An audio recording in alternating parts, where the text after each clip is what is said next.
ఏ బాటైనా పర్వాలేదంట, సమయంతో సాగటమే మన సింపుల్ సిద్ధాంతం.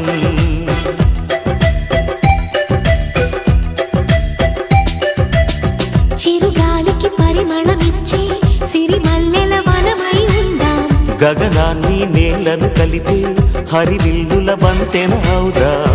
ఆనందం అంటే అర్థం మనమందా, ప్రతి పూట పాతై సాగే హుషారు సరిగమలో.